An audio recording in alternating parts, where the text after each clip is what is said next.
اللہ رب العزت نے چونکہ انسان کو ایک خاص مقصد دے کے پیدا فرمایا ہے، اور جو لوگ اس مقصد حیات کو سمجھ کے اپنے شب و روز گزارتے ہیں، یقینی طور پہ اللہ کے ہاں وہی لوگ کامیاب و کامران ہیں۔ اور جو لوگ اس عارضی زندگی اور اس عارضی دنیا کی چمک دمک میں مصروف اور مشغول ہو کے اپنے خالق و مالک کو بھول جاتے ہیں، اور جس مقصد کے لیے انسان کو تخلیق کیا گیا ہے اس مقصد کو بھول جاتے ہیں، تو اللہ تبارک و تعالی نے قرآن مجید فرقان حمید میں بے شمار مقامات پہ ایسے لوگوں کو خسارے والا بتایا ہے، تباہی و بربادی والا بتایا ہے،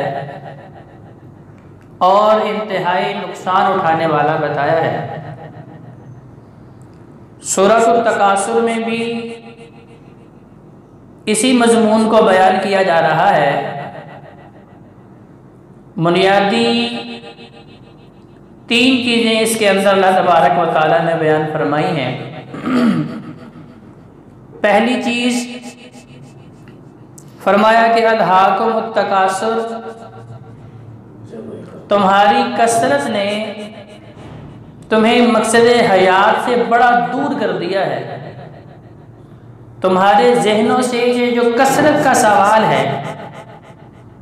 اب اس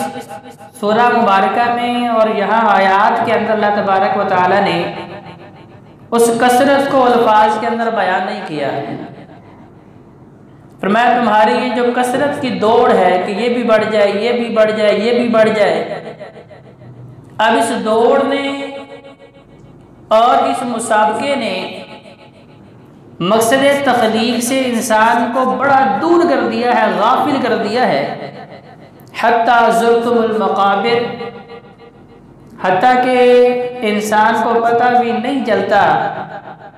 کہ اس کی یہ عارضی اور فنا ہونے والی زندگی کب اچانک سے ختم ہو جاتی ہے اور انسان منو مٹی کے نیچے دفن ہو جاتا ہے، قبروں کی زیارت کر لیتا ہے۔ کلا سوف تعلمون، ان قریب تم اس حقیقت کو جان لو گے۔ ثم کلا سوف تعلمون،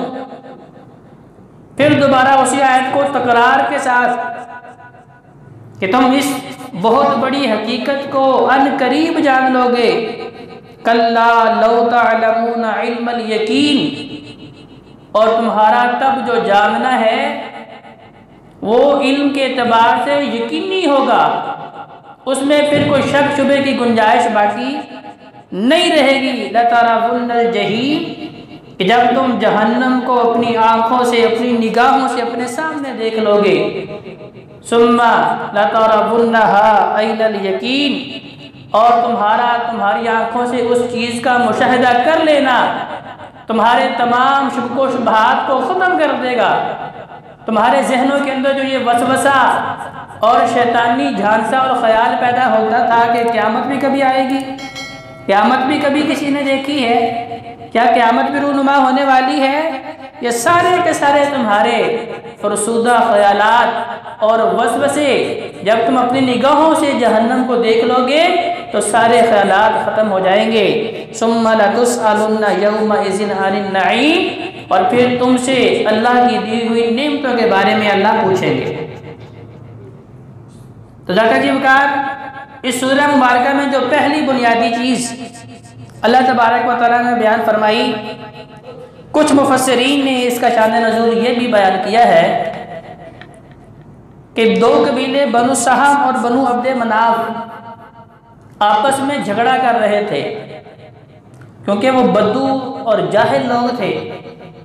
تو ان کا سارے کا سارا مطمع نظر دنیا و ما فیہا تھا۔ انہیں تو پتہ ہی نہیں تھا کہ آخرت میں برپا ہونے والی ہے، کیونکہ جب نبی کریم صلی اللہ علیہ وآلہ وسلم ان کے سامنے کبھی جہنم کا ذکر کرتے تو وہ آگے سے ٹھٹھا و مذاق کرتے کہ یہ کیسے ممکن ہے کہ محمد کا رب انسانوں کو دوبارہ زندہ کر لے صلی اللہ علیہ وآلہ وسلم۔ حتیٰ کہ وہ وقت بھی آیا ایک مشرکین مکہ کا سردار انسانی بسیدہ ہڈی پکڑ کے نبی کریم صلی اللہ علیہ وآلہ وسلم کے سامنے اسے مسل کے اور مسح کے کہتا ہے کیا محمد صلی اللہ علیہ وآلہ وسلم آپ کہتے ہیں کہ تمہارا رب اس سے زندہ کرے گا اور یہ کیسے ممکن ہے؟ تو اللہ تبارک و تعالیٰ نے قرآن بنا کے نازل فرمایا کہ انسان تو کس غفلت میں پڑا ہوا ہے، کس غلط فہمی کا شکار ہے۔ ذرا سوچ کہ جب تجھے کوئی جاننے والا نہیں تھا، تجھے کوئی پہچاننے والا نہیں تھا، تیرا کوئی ڈھانچہ موجود نہیں تھا، اس خالق کائنات نے تمہیں پھر بھی ایک بہترین قسم کا مجسم تیار کر دیا۔ تو جب ایک مرتبہ اللہ نے پیدا کر لیا ہے تو اس کے لیے دوبارہ پیدا کرنا کیا مشکل ہے؟ تو اب یہی مشرکین مکہ جن کا نہ مرنے پہ یقین تھا، نہ مرنے کے بعد دوبارہ اٹھنے پہ یقین تھا، اب ان کے آپس کے جھگڑے بھی دیکھیں کس نوعیت کے تھے کہ صرف دنیا اور دنیا کی کثرت کے اوپر ان کے جھگڑے ہوتے تھے۔ بنو سہم، بنو عبد مناف، جھگڑا کس بات پہ؟ یہ قبیلہ کہتا ہے ہمارے افراد زیادہ ہیں، ہماری قوت زیادہ ہے، ہمارے پاس مال و زر زیادہ ہے، ہمارے پاس دنیاوی جاہ و حشمت زیادہ ہے، ہمارے پاس عزت و توقیر زیادہ ہے۔ اور دوسرا قبیلہ کہتا ہے نہیں نہیں، دیکھو ہمارے افراد زیادہ ہیں، گننا شروع کر دو۔ حتیٰ کہ تفسیر کے اندر موجود ہے کہ انہوں نے اپنے زندہ لوگ بھی گنے اور اپنے مردہ لوگوں کو بھی گننا شروع کر دیا، کیونکہ مشرک کے اندر عقل و شعور نہیں ہوتا۔ عقل و شعور کیا ہے کہ انسان اپنے مقصد حیات کو پالے۔ عقل و شعور یہ ہے کہ انسان یہ سمجھ لے کہ اس کائنات کے اندر میں خود بخود نہیں آیا، بلکہ میرا پیدا کرنے والا موجود ہے، مجھے رزق دینے والا وہ ہے، مجھے اپنی محنت کے بل پہ رزق نہیں مل رہا، میں اگر بیمار ہوتا ہوں مجھے شفا طبیب نہیں دیتا، اگر میرے اوپر وبائیں آتی ہیں اسباب سے دور نہیں ہوتی، بلکہ ان ساری چیزوں کا کنٹرولر جو ہے وہ آسمانوں کے اوپر مستوی ہے۔ یہ سارے کا سارا نظام خود بخود نہیں چل رہا۔ اتنا بڑا آسمان بغیر ستونوں کے کھڑا ہے، اتنی بڑی زمین اللہ نے ہمارے لیے بطور فرش کے بچھا دی ہے، کھانے پینے کا بندوبست کر دیا ہے، تو کیا یہ خود بخود ہو رہا ہے؟ نہیں نہیں، بلکہ اس کے پیچھے اللہ رب العزت کی قدرت کار فرما ہے۔ الہاکم التکاثر، تو یہ لوگ اپنی کثرت کے اوپر جو ہے تکبر و غرور کر رہے ہیں، لیکن افسوس ہو جاتا ہے جی وقار کہ آج ہمارے اندر بھی یہ بیماری موجود ہے۔ آج ہم بھی ایک دوسرے کے اوپر فخر و غرور اس لیے کر رہے ہیں کہ میرے تو 10 بیٹے ہیں، میری طرف تو کوئی میلی آنکھ سے دیکھ نہیں سکتا، میرے پاس تو مال و زر بڑا ہے، میری تو فیکٹری کارخانہ بہت بڑا ہے، میری دکان کے اندر تو 100-500 جو ہے ملازمین کام کرتے ہیں، میری کوٹھی بنگلہ بہت بڑا ہے، میرے پاس تو بڑے لاکھوں کروڑوں اربوں خربوں روپے موجود ہیں، میں تو اونچے خاندان سے تعلق رکھنے والا ہوں، میرے پاس تو حکومتی عہدہ بہت بڑا ہے، معاشرے میں میری عزت و توقیر بڑی ہے۔ تو یہ سارے کے سارے اسباب جن بنا پہ ہم بھی اپنے بہن بھائیوں کے اوپر جو ہے فخر و غرور کر رہے ہیں۔ داتا جی وقار یہ سارے کے ساری جاہلیت کے طریقے ہیں، یہ ساری جاہلیت کی رسمیں ہیں، یہ ساری جاہلیت کے رسم و رواج ہیں۔ نبی کریم صلی اللہ علیہ وآلہ وسلم نے ان ساری چیزوں کو تو ختم فرمایا ہے۔ فرمایا تمہارا اونچے خاندان کا ہونا، نیچے خاندان کا ہونا، اس میں تمہاری عزت و توقیر میں کوئی فرق نہیں پڑے گا اللہ کی نگاہ میں، کیونکہ یہ سارے کے سارے تم نے خود بنائے ہیں کہ ہمارا تعلق فلاں برادری کے ساتھ ہے، ہمارا تعلق فلاں قبیلے کے ساتھ ہے، میں فلاں شہر سے رہنے والا ہوں، میری زبان جو ہے فلاں ہے، تو اس وجہ سے میں دوسروں کو اپنے سے کم تر جانوں اور اپنے آپ کو جو ہے زیادہ بہتر جانوں، اور میں یہ ساری چیزیں درست ہیں، لیکن صرف اور صرف لتعارفوا، اس لیے کہ تم ایک دوسرے کے اندر اپنی پہچان کروا سکو کہ میں جی پاکستان کا رہنے والا ہوں، میرا تعلق پنجاب کے ساتھ ہے، میرا تعلق سیالکوٹ کے ساتھ ہے، یا میرا تعلق فلاں قبیلے کے ساتھ ہے، میرا تعلق فلاں برادری کے ساتھ ہے۔ لتعارفوا، یہاں تک تو ٹھیک ہے، لیکن آپ اس بنا پہ کہیں کہ جی میں تو بڑے اونچے خاندان کا بندہ ہوں، میرے سامنے یہ بات کر کے جائے کدھر اب؟ میں یہ ساری جاہلیت کی باتیں ہیں۔ الہاکم التکاثر، یہی چیزیں جہالت کے اندر مشرکین مکہ کے اندر موجود تھیں، اور محبوب پیغمبر علیہ السلام نے یہ ساری باتیں ختم کر کے کیا فرمایا؟ ان اکرمکم عند اللہ اتقاکم، اور بحیثیت انسان تم سارے برابر ہو، کسی گورے کو کالے پہ کوئی فوقیت نہیں، کالے کو گورے پہ کوئی فوقیت نہیں، عربی کو اجمی پہ کوئی فوقیت نہیں، اجمی کو عربی پہ کوئی فوقیت نہیں، امیر کو غریب پہ، غریب کو امیر پہ کوئی فوقیت نہیں ہے۔ فوقیت ہے تو صرف تقویٰ کی بنا پہ ہے، خشیت الہی کی بنا پہ ہے، اللہ کے ڈر کی بنا پہ ہے۔ اگر میرے دل میں خوف خدا ہے تو اگر ساری کائنات بھی میرے ساتھ ناراض ہے تو ذات ذمہ مجھے کسی کی پرواہ کرنے کی ضرورت ہے؟ اگر اللہ میرے اوپر راضی ہے، اگر میرا پیدا کرنے والا میرے اوپر راضی ہے اور اس نے میرے مقدر میں خیر لکھ دی ہے، میرے مقدر میں نفع لکھ دیا ہے، منافع لکھ دیا ہے، ساری کائنات مل کے بھی ایک ذرے کے برابر اس نفع کو روک سکتی؟ اور اگر میں نے اپنے خالق و مالک کو ناراض کر دیا ہے، میں نے اپنے پیدا کرنے والے کو ناراض کر دیا ہے،